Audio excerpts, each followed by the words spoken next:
Hi, I'm Sean, this is Holly, and we've been backpacking Europe for the last 2 months. Sit down, get a cup of tea, Grab a brew. and enjoy this video. It's a long one, but there's going to be a lot of information. You got a hair in your tea? No, you made it badly. There's sugar on the rim. Margarita. Anyway, grab a tea and enjoy this long video about everything you need to know about backpacking Europe.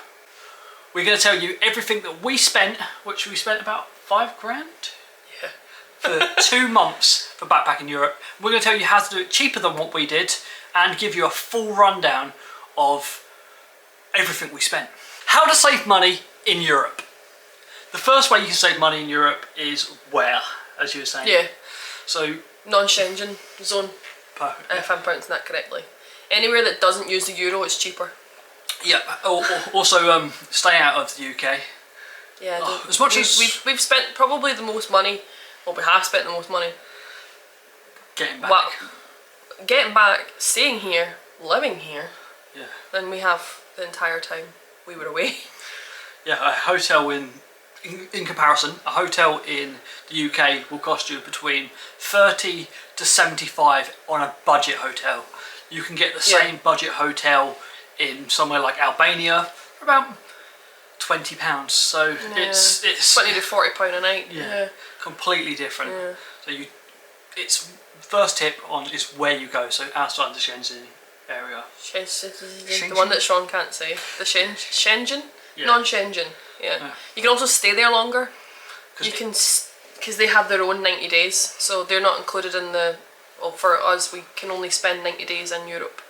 So. Yeah, so you could stay in Bulgaria, wasn't it? Each country has their own 90 days. So, for example, you could spend 90 days in Bulgaria and 90 days in Albania. So and there was another one. We didn't go to, like North Macedonia and stuff were the same. Yeah. So we just touched on this a little bit. The quickest, easiest way to save money is by going for cheaper accommodation. Yeah. And most people might think, oh, that's hostels. But we actually found travelling as a couple, it's slightly different. Yeah, Airbnbs. Yeah. Again, there's a problem with Airbnbs and booking.coms and stuff like this with reviews, and you can end up going to a place and you can get robbed and stuff. Yeah, stick to Superhost. That's what we done, and it doesn't cost us much more money. I think the cheapest one being £20 a night for an entire apartment, and then the dearest being, I think it was £36. It wasn't a massive jump, but we're dividing that by, you know. Going from the whole, like, where you're going as well. Again, we just mentioned this. Yeah. But we had a friend that was travelling to Italy at the same time as us. She was paying about triple the price we were a night for a bed in a hostel. Yeah. So, again. Much as Italy's beautiful, it's expensive. Make sure you check where you're going to, and if it's expensive, then spend less time there. I know it's horrible to say, but choose wisely when you're in expensive places. And then the next great way of saving money is choose when you travel as well. So out of season is a great way of saving money. Obviously, in case you've got a lot more choice in where you stay, because all the hotels haven't got those people in, so there's a lot of range and it makes it cheaper. But the second one, stay in expensive places during the week and cheaper places at the weekend. So, like for instance, we stayed in Vienna over the weekend and it cost us double of what it would have if we'd stayed during the week. Yeah. That could also be that it was bank holiday, so yeah, check those as well. Bank holidays. Think about holidays, especially if you're going to travel April, May time. There's a lot of holidays at Easter. There's our Easter, there's Orthodox Easter, there's obviously Ramadan, there's a lot of holidays going on. The other reason we saved a lot of money is we had a budget. We tried to do £50 a day. You'll know this because you've seen how upset I got about making children. At the start of the videos we did quite well at this, but as much as we did £50 a day for 2 of us, which is massive, this didn't include travel costs, like going from city to city to place, and we ended up, like, towards the end of this, as you kind of saw on the videos, we spent a lot more. We booked our flights home and then realised what we had left to spend, and went for it. But again, we didn't. Like, yeah, we obviously know how much we've spent and how much it was in the end up.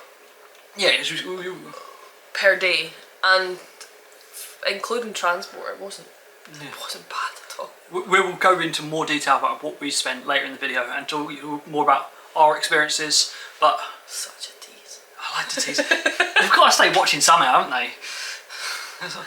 They may be staying because I've got a new beard cut and a new haircut. He's got a necklace. Oh, we've got a necklace? Again, I'll tell you about this at the end of the video.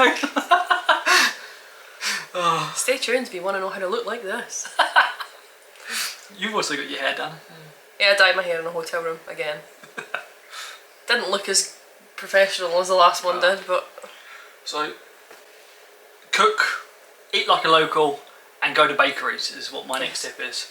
3 ways of saving easy money when it comes to food. So, eat like a local, what does that mean? Like, I kind of mentioned it in the videos and stuff. But like... Stay away from brands as much as possible.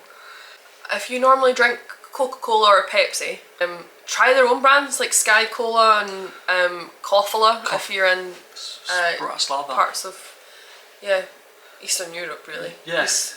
Slovakia done it. It's so much cheaper, especially when you're out in restaurants and stuff. So like, for example, a glass of Coke cost us nearly €3 or €4 in a restaurant, and then a Koffala was like 2. It's like, it's a massive difference. And alcohol's always cheaper. But I feel like the reason why is because the locals are not gonna drink the Coke and stuff. No. So if you copy what the locals do, so in Bulgaria, when it comes to coffee, you find that lattes, Americanos and stuff like that were a little bit more expensive. I'm not saying Starbucks prices here, but I'm saying they're like double the price of an espresso. And that's because all the locals, that's all they drink. Don't be a coffee snob. In Bulgaria, especially, coffee machines are everywhere, like little coffee vending machines, and they are just as good as if you were to go to a cafe. Yeah, I tried an Irish coffee one out of those, and that was in the hotel lobby. Yeah, There's one that you were like, well, that'd probably be rotten. It wasn't. It was nice, and it was pennies compared to.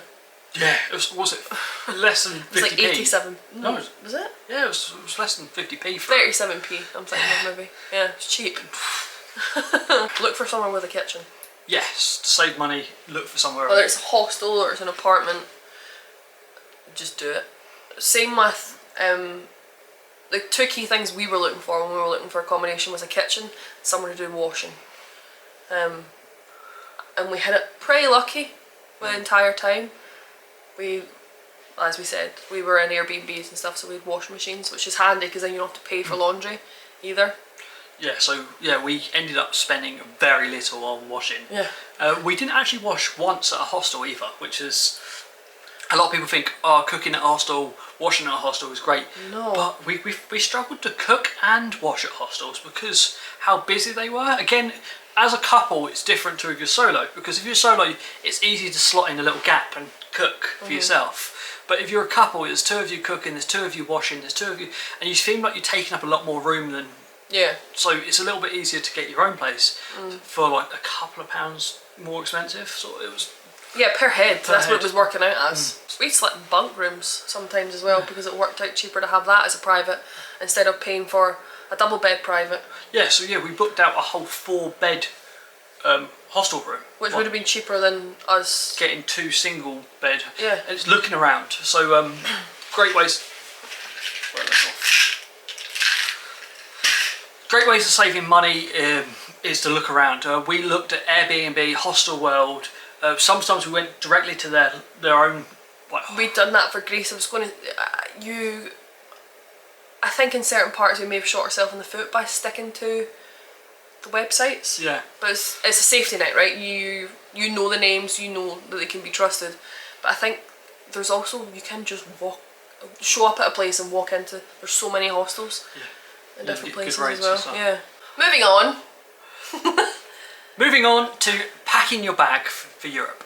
We've already done a video on this. We're not going to be talking too much about this because we did a really bad video in the EasyJet hotel room. If you look just above us, there's a little thing just there. You can click on that and watch that. But that's my video. I spent time editing that.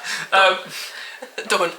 Anyway, you can click on that and you can see exactly what you packed, or you can go on my website and you can see I've got a whole list of what we packed for that trip on the website, and you can buy the stuff that with my affiliate links. But anyway, before I carry on trying to promote myself too much here, don't pack like Sean. Don't pack like me. Don't pack like Sean. don't pack like Sean. We were going to hot countries and Sean thought it was a great idea to have 3 jumpers. Pack light. Always pack light. My biggest regret for packing was the 3 jumpers. wasn't the 3 jumpers. It was the fact that I bought all the stuff that I thought I needed for the trip. Yeah. Instead of going, actually, I could have bought one less t-shirt and bought a t-shirt out there. Or I could have bought, like as much as I packed a pair of shorts, I actually bought a pair of shorts out there because they had zips. We only had 1 pair of shorts and you needed more as well. Yeah, so to actually go out there with a lot less than you think you need and then buy it out there, especially if you're coming from a more expensive country. For example, us coming from England and Scotland, which is more expensive than Bulgaria, our starting location, we could have easily went out there with nothing and just a bag. Dress yourself, and just packed the bag in our first country, which, to be fair, that's always a good shout if we was ever do that to another city. We save on baggage allowance to get out there. The other reason that I wouldn't do it is because you can't buy anything when you're out there. I only bought one thing, an address, because my bag was full. Yeah, and if you want to swap something, like if you've got to sacrifice something to replace it. So I bought this t-shirt and I got rid of another t-shirt that I wore in. I got a quick dry top because my purple shirt had a hole in the back. So I swapped things for what I needed, but I had to wait until I got rid of something. So it was a bit. So yeah, so underpack. Just go out there with just a rucksack. You can buy, unless you're going to like a desert or a rainforest, there's a shopping centre you can buy stuff. You're going to find it cheaper as well, especially if you're going to cheaper countries. Go near to nothing. Don't get a long, thin backpack. Yeah, so like your bog standard when you think of a traveller backpack, like this. Don't do it, because all Sean done the entire trip was up moan, so upset that he was so heavy. It's not comfortable on your back either. It sits really funny weight displacement, whereas my bag is just like a larger normal backpack. It's the same size as a small cabin case, but it sits rigid and it sits on your back, so it's not above your head and it's not like below your tailbone either. It's more comfortable to carry. One thing I just wanted to mention about whole packing stuff, and one of my biggest regrets is actually this bag here. And this is, if you know anything about me, I love my drone. I love flying it around, showing you drone shots of places. That was my biggest regret, taking my drone. It was hard to get places we could shoot the drone. Yeah, you only used it twice, and I used it twice out of 12 different countries we went to. Yeah, and it was just so the problem with the couple of reasons why I wouldn't suggest backing this is the fact that one, the batteries have to go in the hold with you, and no, they have to go on the plane with you, and and then the drone itself has to be packed underneath. So you have to buy a check bag. Yeah. To take it. Where Holly's bag that you just saw, the big square one, it was a it fits in Ryanair. and mine I had to go underneath, so it cost us more money in the long run. So we should probably spend about £40 just to take a drone. Forget about 3 or 4 shots. Drones, and then like the not having to worry about liquids and so on and so forth. But by the time you might be travelling, whether you're from the UK or other places in the world, they're changing the 100ml limit anyway. So Amsterdam's already got it when we're talking about this. But next summer, I believe London is bringing in no. You don't have to put your liquids in clear bags, and it doesn't have to be under 100ml. You can just go about in life as normal. That's good. That's going to be so good to do. So that's packing your bags, guys. Just our advice: don't pack anything. Just take a bag out of you and just fill it when you're out there. Well, no, take emergency underwear. 2 pairs, one to wear, one to switch around. And one inside out. You get a good 8 days out of that. Oh. Before, I just want to put this on camera on point. Didn't wear a pair of underwear twice the whole time I was out there. Just saying. And only took 8 pairs of underwear with us. Yeah. So 8 pairs was like the right amount, because you would go, why have I only got 1 pair of pants left? Oh yeah, I need to do a wash. Yeah. It was like good warning. 8 days worth of stuff, so you could wash once a week. So that's. We were changing countries at one point though, twice a week. Yeah. So. Yeah, we changed our underwear less than we changed countries. No, that's not right. We had more hot meal. We travelled more than we had hot meals. No. Actually, no, that was the case at the start. Yeah. Because we didn't get a place with kitchens, so we was eating sandwiches on the bed. These are our own personal tips for backpacking Europe. Don't travel on Sundays. You've done that with opening your mouth, well done. So Holly, why don't we travel on Sundays? Because when you get to a place on a Sunday that you don't know and none of the shops are open, you will have a meltdown. Speaking from experience, don't do it. So we found Sundays were the worst days to travel on Sunday because we found Austria shut. A lot of countries in that part of Europe shut on Sundays. Yeah. Apart from, I think it was Bulgaria. Yeah. They didn't bother. So and also, so if you are traveling to the UK has early closing times on Sunday, well, especially England has early closing times on Sunday. Scotland doesn't. All right, okay. But apparently Italy was don't travel on Mondays. Yeah. So Yeah, Lauren said that. Yeah, it's a tip from our friend. She was traveling Italy. She said don't travel on Mondays because Mondays everything closes. There is again on islands in Scotland. If you are traveling in Scotland, don't travel on Mondays because it's hospitality weekend days, like weekends. Yeah. So a lot of places like. Well, we're not travelling in Scotland. We're talking about travelling in Europe. Yeah, Scotland's part of it. Barely. We're part of the continent. We're not part of the union. So you made sure of that. Ooh. Isle of Arran, for example, will be like closed. Like a lot of the restaurants will close on Monday. So what we're saying is check your days of the week for the country you're travelling at and see what they close. Also, when we say don't travel on Sundays, don't travel on bank holidays either. Like make sure that where you're going to is going to be open. Supermarkets, somewhere to get a bottle of water. Have emergency noodles packed. This is the second point.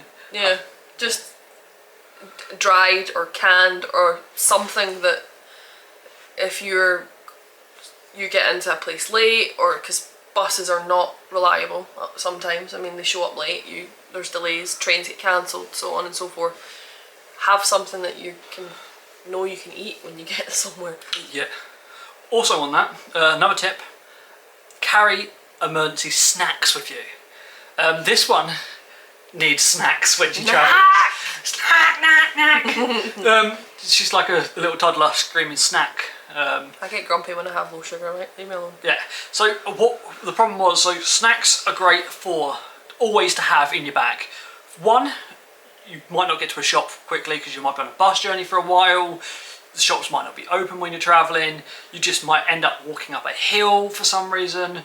So just carry snacks on you because what's our good snacks that you can carry? Like what sort of bars and stuff? Like granola bars or like peanuts, nuts. They're good. Yeah, don't carry them if you've got a nut allergy though.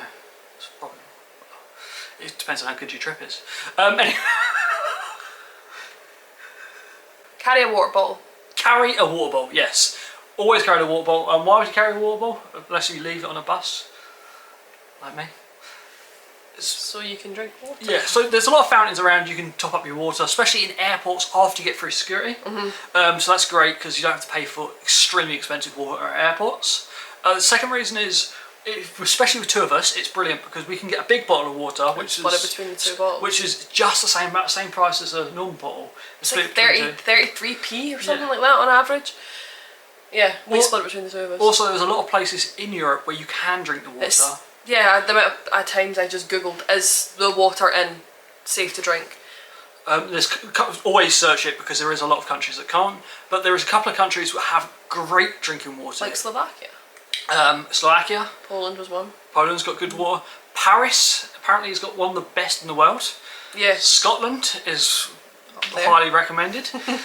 So it's apparently better than bottled water. So yeah, just make sure you carry a water bottle. Brilliant. Always carry it on you on the buses. Just don't leave them on there. Flixbus or Interrail? Flixbus. Right, we need to give us a reason why. Everyone loves interrailing. Like, it's a massive thing. If you tell people... It's because it's seen as a, oh, it's done for me, I don't have to think about it, right? But the amount of people that we bumped into in hostels or even on buses were like, oh, I'm on this because there's no trains or the train was cancelled or so on and so forth, and then you end up on a bus anyway. Just don't buy an interrailing pass. So what I could get from interrailing is you buy a massive ticket and it takes you from A to B to C to D. It gives you like 8 days of travel or 7 days of travel or so on. But the price of the interrailing ticket is much more than just going down to the train station and buying a ticket yourself. Yeah. The other problem with interrailing is like the cost of it. You can't do little trips because you're like, oh, I don't want to waste it. Yeah, you have to use your travel day as a big day. Yeah, so you end up travelling a lot of Europe and missing a lot of the smaller countries. Like as much as we travelled around Albania and we saw 2 places in Albania, and I wish it's only buses as well. Yeah, only buses. And we wish we saw more. Yeah. And we could have if we wanted to, because the way we were travelling, we could have saw more. But if you was on interrailing, for example, you're going from Paris to Amsterdam, you're going to miss... You're forced to stick to capital cities more so, I would say, from what I've seen about it anyway. So Flixbus is the solution that we kind of, for easy transport, like an interrailing ticket. If you're from the UK, it's very similar to Megabus. Yeah. So what you do is go on their website. We're not sponsored by them, but if they want to sponsor us and pay us money, my PayPal is linked. Just give us a message. Anyway, Flixbus is really easy to use. As much as we had problems with it, the only bit of advice I would give you for Flixbus is make sure that the operator is Flixbus. It's not bad when it's an external operator, but it's not the best. Flixbuses are comfortable. You don't get what's promised. Yeah. That's the problem. Interrailing, again, as much as it is, it's more for people that want to backpack, but don't want to plan anything. Or really hate buses. I really hate buses. But so the problem with interrailing versus Flixbus can take you near enough all over Europe. Yeah, even little towns. So much as you're not running with Flixbus itself, you're running with their... running for Flixbus, what do they call it? Operating for. Yeah, it's their network. They've got other external users of it. And the problem with their external users is they promise you Wi-Fi on the bus, they promise you toilets, and you probably don't get that. Most of the time you don't get either of the two. No, but you always do get a break. A break. For a toilet stop, which is... about 2.5 hours in normally.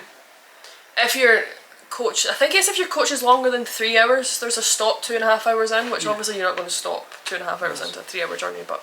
Yeah, so you've got that. Also, the thing with Flixbus is it takes you everywhere where interrailing doesn't. There's a lot of places that doesn't have trains, and you find that the places that don't have trains are cheaper to go to. Yeah. So you're already losing out with the interrailing. So if you go on the eastern side of Europe, it's cheaper than the west. Yes. Portugal and Spain actually. So actually, no, I was saying the central of Europe is the most expensive part. Yeah, like your Austria, your Switzerland, all of that kind of area. Yeah, which is great for interrailing because that's where all the train stations. But you go down to Spain, you've got Portugal, are definitely cheaper, and then you go definitely over to the east side, well, Poland all the way down to Bulgaria, especially inland, not the coastal bit, is definitely cheaper as well. Yeah. But yeah, interrailing, we found a lot of people were using it and weren't getting the most benefit out of it. There was a lot of kind of recent developments as well, like Greece. There was a train accident which caused trains to be... So there's strikes. I mean, our friend experienced it firsthand when she was in Italy again. Yeah. She had to wait something like 7 hours for a train to show because she'd already booked onto it. So she's like, well, there's no point in me getting on a bus. Yeah. So, you know, it does come with problems. Whereas our buses, the worst we waited was 2 hours of a delay. But they also did state that there was a delay. And you could have got your money back. 2 hours before. Yeah, you can either get your money back, book onto a later bus, or wait until, Which gave us the flexibility, and that's what I'm saying is you have flexibility if you choose your own buses, trains. I'll say we're saying Flixbus a lot because it's the easy comparison, but like we're not just talking about Flixbus here, we're saying Interrailing is very fixed, where if you do your own thing, it's a lot more flexible. And also, how many times did we go to somewhere we wasn't originally planning to go to, and we got like Mostar. Anyway, and Bosnia and Herzegovina. It was incredible. It was beautiful, and it was just a last-minute thing. And we kind of got recommendations for places. And if we'd have booked with Interrailing, I don't know if you have to book it all. I think you have to set your journey. Yeah. Again, you might want to say extra days places. You don't get that flexibility. So. And with buses, the most we paid per person for on average about a 5-hour journey was £25. So you look at it that way, it's a £5 an hour. Yeah, well, there was ones where it was like £8 for 4 hours or something. Anyway, we're talking more about that later in the video. How long is this video going to be? We're going to do costing in a second again. Right. One way that we saved money, time. You're right, what are you doing? I was checking to see if I still had a mark from the water bliss that I got from what Sean's about to say. Fair enough. One way we saved, and it was more convenient, is when we didn't have a washing machine, we washed clothes in the sink. Yeah, hand washed them. Hand washed them. Yeah. I would show you the stuff, but I put it in my storage locker now. It's literally got... It's the Dr. Dartman or something like that. It's a little tube of travel wash. Yeah, you can see that, and you can literally just wash it in the sink. It's more for you cleaning a pair of pants. It's wash day today. I need to get a pair of pants for tomorrow. Quickly wash it in the sink, hang it outside somewhere, or hang it on the back of a chair. It's so hot, it dries in a day, so you're good. It's a quick tip. It's an easy one, but also you can get a plug. I don't know if I've got that here either. They pack that way as well. It's a universal plug. It's like a silicone mat that presses down on any plug. You can also get, which we've seen whilst we were away, but it was so far in the trip that we didn't need it anymore. You can get a washing line. Travel washing line. Yeah. Which, if we'd known about that, we would have got other than trying to hang everything and anything on windowsills and to dry it. But it did work. But yeah. For two of us as well. You got to do what you got to do. Again, if you want to look at what we packed and talk about more about the stuff, there is an article below. Also, there is another article that I just wrote. It's all about our tips for back in Europe. It's very similar to what this is about, but it's more in article form, so you can read it, save it, take it with you, print it out, give it to your nan. I don't care what you do with it, but there you go. Just don't copy it and put it on your internet, because it's my article, I wrote it. Right, one of my favourite tips. Do you know what this one is? Never walk past a free toilet. So in Europe, there is one problem. You pay for a lot of toilets no matter where you are, especially in tourist areas. But there is a couple of ideas if you want to get free toilets. Free toilets are normally found in airports, shopping centres, sometimes bus stations. Sometimes you have to pay for those, and cafes normally has one. And I was going to say another one, but I completely forgot. Grocery stores and your own accommodation. Obviously. Yeah. No, but so toilets cost anywhere from 50 cents to €1 to go to the toilet, and they can be far and few between. Few and far between. Yeah. The problem with free toilets are they're never normally the cleanest. But paid toilets are, so you've got that kind of... There's always someone looking after them. Yeah. But I just kind of want to mention about free toilets because it's one of those things you don't really think about. It's also why I said that Sean spent more money than me, because Sean used paid toilets more than I did. Yeah. Because as much as Sean goes, ooh, bakery, he goes, ooh, toilet as well. If I see a toilet, I'm using it. It's so never walk past a free toilet, just use it. If you don't need it 100%, just use it. Always use the toilet before going to public. Always use the toilet before travelling. Just in case the toilet on your bus doesn't work. Yeah. I think toilets, we covered that. We have a translator app, and we also used Google. So we have a translator, a miniature translator, which is great for... You can speak into it and it'll translate onto your phone in English or vice versa. Which is perfect for listening to people. But another great app, if you don't have that, is Google Lens. So Google Lens is literally, you can get it on your phone, and it scans things in front of you and it translates it to your language. So it's also really good if you have an allergen. Yes. Because you can scan the ingredients and know there and then what's in it. But there is a problem with this. If you've got an allergen, you kind of need to know everything, like what else your allergen can be called. For example, milk. Milk can be called whey, milk, lactase. Lactase. Like, you just kind of have to be clever with it. It's a little bit hard if you do have an allergy. You can't always use it, but it's better than using nothing. Yeah. Some of the packaging has it in English as well. Yeah, but like, we mainly use this Google Lens, so we'd walk into a bakery or Lidl and we'd see all the bakery items and oh, they look lovely. Ooh, bakery. What is it? Yeah. And so we'd use the Google Lens, take a picture, walk back, read what they all are, and oh, that one sounds nice. And it's normally a bad translation, but you can kind of understand what it is. It normally gives you like what protein it is, or if it's sweet or savoury, and then you can make your own decision from there. It's normally like cheesy pastry, and you're like, okay, that's helpful. But you don't know what that is, but it's like a good, like it's their own. Or sometimes most of the time it was feta. yeah. Or you take a picture of something, it doesn't translate, which would normally mean it's probably their own pastry, and it doesn't have it. Yeah, it happened a few times. So what we do then was we Google search it, and it will tell you what's in that pastry. So again, Google Lens, great app to download. Download Google Lens, don't download Google Maps. Or listen to Google.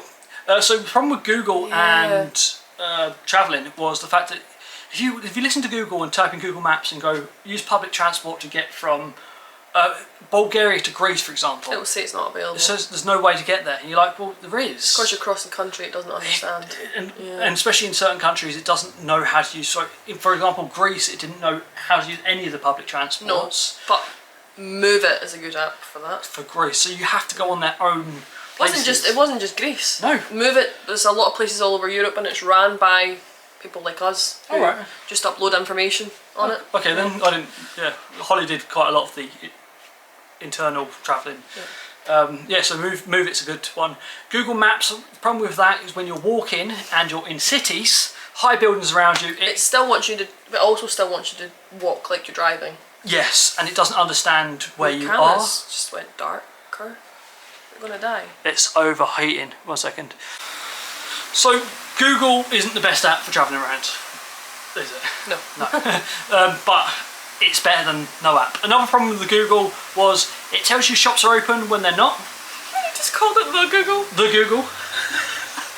Sure. Back in my day, it was called the Google on the face. Back in our day, it was called Ask Jeeves.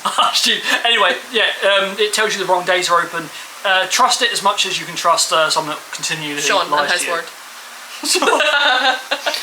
Right, yeah. So just trust it, but take it with a pinch of salt. yeah, you can't always trust it, but it's better than nothing. If you're going to use directions off of Google Maps, leave yourself like a 10-15 minute waiver time, because they're not always right. One thing about Europe is it's not one religion. Like, no, it's multiple throughout. And each country can change. A lot of the countries are very mixed religions, which means different holidays, which means different ways that they...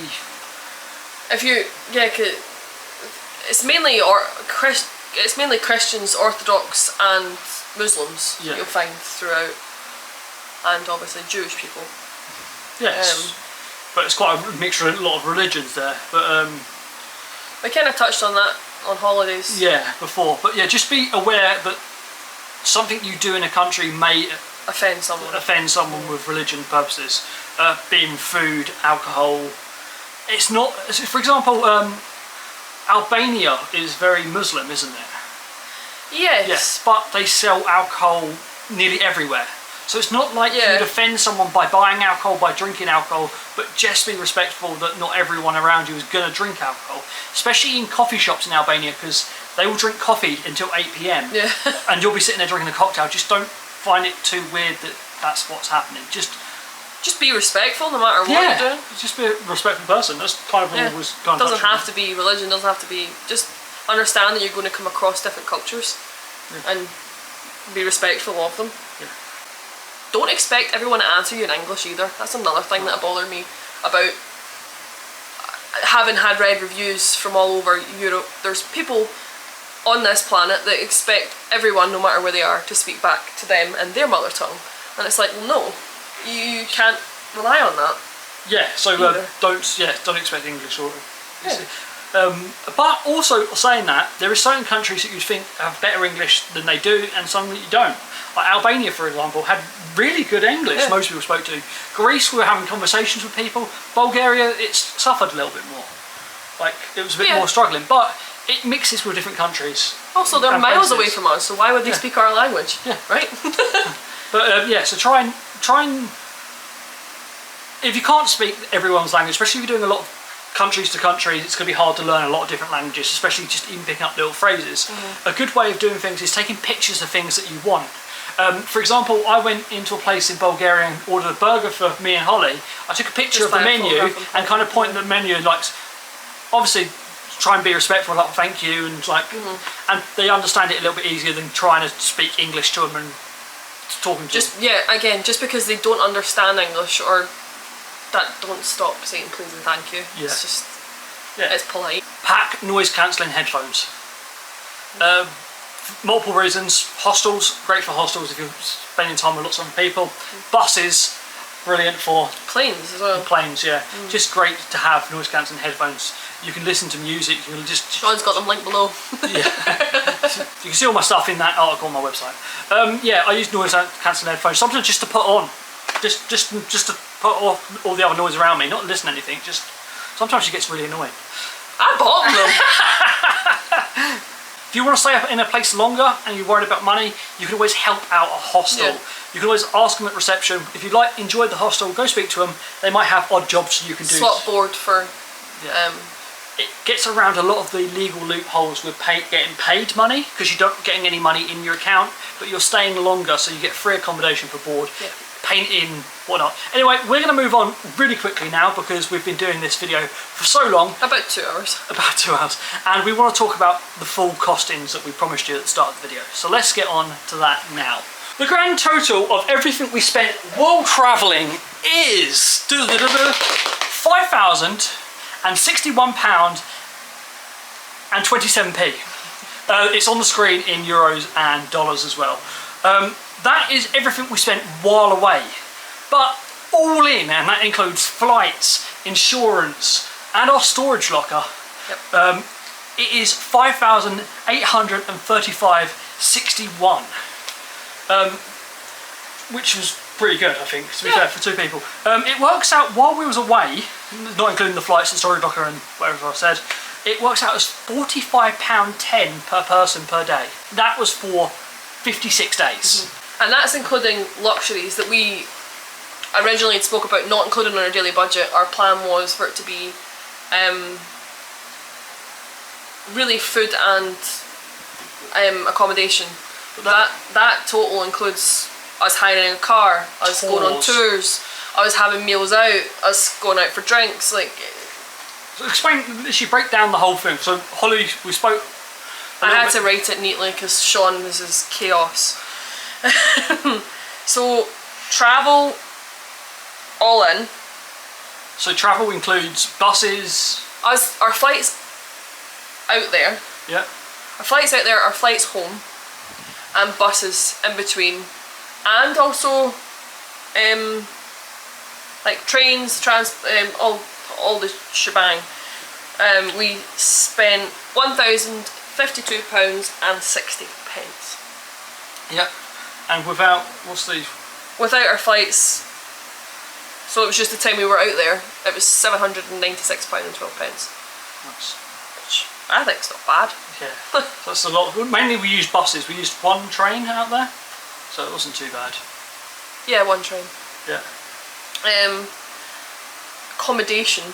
Yeah. It was our biggest spend. By far. By far. But it always is going to be. And you're always going to need somewhere to stay, right? So, and you're also always going to want to stay somewhere that you feel safe. So we probably at times did spend more money for that. But we spent £1,866.79. We didn't really have too many drinks out because, well, Sean is 30, I'm creeping up towards 30. So we were a little bit precautious of not being hungover, so we only spent £87.49 on alcohol. And the reason why it's actually also so low is the fact it's cheap. It's cheap out there. That's one night. Easily. easily in Glasgow. And that's a good amount of drinks we still drank. Like, you saw that was us buying pints the size of our head. Like that was litres. Like, cocktails made in a specialist bar. That was... Yeah, again, a lot of our drinks were cocktails, and like we want, being both from a bartender background, we do enjoy like a nice cocktail. Yeah. And we've had some really good ones, especially in Poland was fantastic, wasn't it? Yeah. So moving on to tours / excursions. Yeah. We spent £201.81. That was for our tour of the salt mines and Auschwitz, and also us going to the baths in Budapest. Yeah, that was. So it was 2 full days. Yeah, it's not bad for tours. No. For 2 of us as well. All of this is for 2 of us. So. Laundry, which we mentioned, obviously we didn't spend a massive amount because we had a washing machine in most places, or we hand washed. We only spent £25.51. And that's because we went out twice for laundry. Was it twice? One in 3 times. 3 times? No, twice. Yeah, but that was washing and drying our clothes and getting it the same day. So as much as it was a little bit more expensive, it was convenient. Oh yeah. We didn't have to wait on stuff drying. It was done in a couple of hours. And it wasn't done in hostels or anything like that. It was all self-service as well. Yeah, so it was good. Shopping. So shopping is like, this was the t-shirt that's on Sean's back, the shorts that he's mentioned previously. My necklace. Yeah, I got earrings. Shopping was... You got a dress as well at one point. Shopping was stuff that we wanted to treat ourselves to whilst we were away. Patches as well, we spent a lot of... Yes. Patches. We bought a patch for near enough every country we were in. So that's what comes under shopping. So that was £243.47. Eating out was our 3rd highest. Yeah. But that's because... That's been on the whole time, hasn't it? It might be fine. Yeah, it might be fine. Yeah, eating out was our 3rd highest, but that's because, as you know, Sean loves a coffee, loves a bakery, loves a McDonald's. We spent £716.88. But that was also nice meals out. That was... Yeah. Multiple nice meals out, actually. And obviously picking up bits in bakeries and so on. Yeah, so we ate out not too much. It wasn't much. We ate out at least 1 meal a day whilst we were away. Yeah. Whether that was grabbing a sandwich or bakery or snacks as well. So towards the end we ate out a lot more. So that probably most of the budget comes from towards the end. Yeah. Yeah. Groceries. So anything that we bought for in our apartments or hostels to make meals. We spent £536.32. Good. That was really good value. That tenner, isn't it? For 50, yeah, it's about a tenner a day. A tenner a day for food. That's on groceries. That's really good. Like. Yeah. And that was literally would what be it was like. 2 of the meals. Yeah. The other 2 meals. Yeah. So as much as we spent less on groceries, we got 2 meals for that each day, and snacks. We love our snacks. You got to try them when you're in different countries as well. Yeah. Like they've got crisps and stuff that we don't have home. Chocolate. The other thing that we have on here is what? Sorry, I was just making faces to the camera. The other thing we have on here is cash, miscellaneous. Now this makes up whether we had to lift money to pay for our hostels or our hotel. It includes us lifting out cash because there's countries like Albania which don't actually run on card machines, really. So the cash kind of is a bit in everything. So as much as like everything is a little bit... But that was about £436 that we lifted when we were away. We both have travel cards. The entire time we were away used Starling Bank as a joint account, which was great. Brilliant. But we have our own as well. Yeah. Which we didn't use, but we had in case we needed to move money about. Yeah. And then Car hire. lastly, whilst we were away, we decided to have the luxury of hiring a car whilst we were in Corfu, because public transport wasn't great. It was an island. Yeah. We arrived on a Sunday. As soon as we looked it up, we were like, oh right, so we need to get up to Cassiope. We were staying in the north of the island, from Corfu, and we're like, look at the bus. There was one bus that ran on a Sunday, and it was like 5 hours after we arrived. And it was just like, that's just gonna be a nightmare. So we looked at hiring a car, and we was like, we can have it for a week. We got it from the Royal Cars. And they were brilliant. Like, he was brand new. He picked us up from the port, took us to the office, took us through the paperwork, And then when we handed the car back, it was just like, yeah, it's cool, on you go. Like, Yeah. that cost us £150.88, and we hired the car for 6 days. Yeah. So it's what, 20? No, it's less than that. Yeah. 20 odd pounds. The fuel for the car was about £80. And that will also be in the miss and the transport and yeah, so it's a bit of everywhere. kind of spread across. What's not included, as Sean mentioned, we gave you two prices, what we spent whilst we were away, and what we needed to spend to get there was our flights out and home were only £256 and 48 pence to be precise. So that included. I was a priority ticket, so I could take my large bag on. That included Sean putting his bag underneath the plane. Yeah, so it wasn't bad. Yeah, and we didn't sit together on the plane. On the way home, no. We did on the way there. Holly had a lovely, she had lunch chat to a gentleman on the way home, and I had a 6'5" guy next to me who's 6'1", and a screaming kid next to me. Insurance was another thing that we took out. Now, we took out insurance for 3 months because that was the original plan. Yeah. Obviously we ended up travelling a little bit faster and saw more, so yes. technically we're still insured for another month, which is nice. We spent Life insurance. £187.86 for that. That included gadget cover, so it was so my laptop, camera, laptop, drone, our phones, passports, the lot, everything was. It was like gold cover. It was like, it wasn't the top one, it was like the medium one, but Yeah, you could go even more, but yeah, it was definitely enough for and us. it was Outpacker we used by AXA. They were good. Yeah, it's good range. Obviously we looked on Go Compare, it came up on there. One of the cheapest ones. It's also one that was recommended to us because my little sister used it for her trip. Yeah, good ones. And then last but not least was our storage locker, which we spoke about quite a lot. You don't have to take out a storage locker. We made the decision to do so because we've got the eventuality of we're going to need to settle down at some point, right? Yeah. So we decided to save money. And get a storage locker. Yeah. We got the storage locker. It was quite a big one. It fits quite a lot of stuff in it. 35 metres squared. And yeah, it cost us half price for the first 2 months, and then standard for the rest from now on. But we're keeping our stuff in it. Yeah, and we literally. The reason why we can't show you everything we packed is because we've done a swap around, and we've got a new lifestyle in. Did you tell them how much the storage locker was? It cost £330, and that's for 3 months. Yeah. Yeah.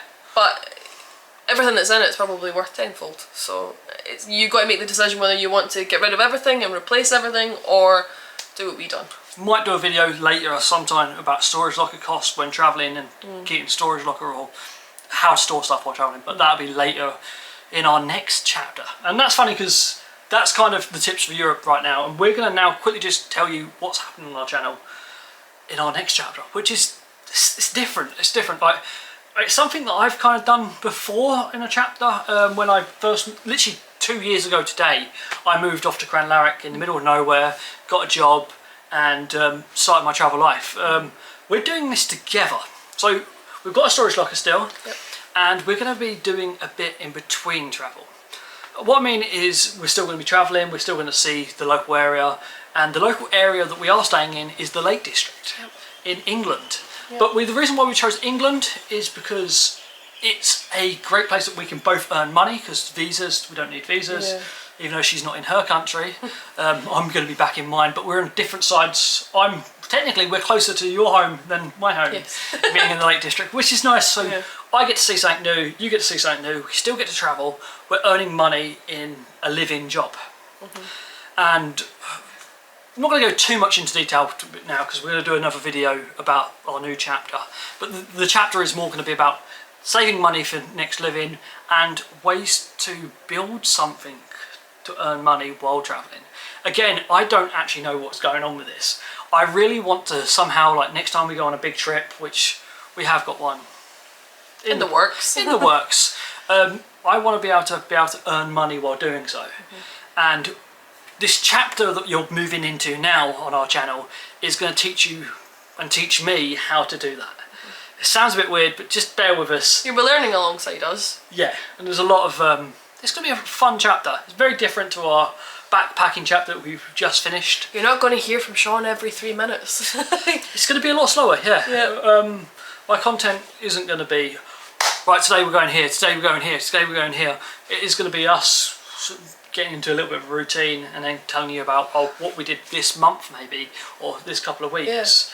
Yeah. Or we might just have a day out. We might have a day off together and have a day out, and you'll get to see that area. Am I boring you? Yeah. Well, okay then. I'm going to go. We'll tell you more about our chapter in our next video. Once we know what's happening more. You'll see us go and start our new job in our next video. So I'll see you again. Yeah, soonish. I don't feel like it. Well...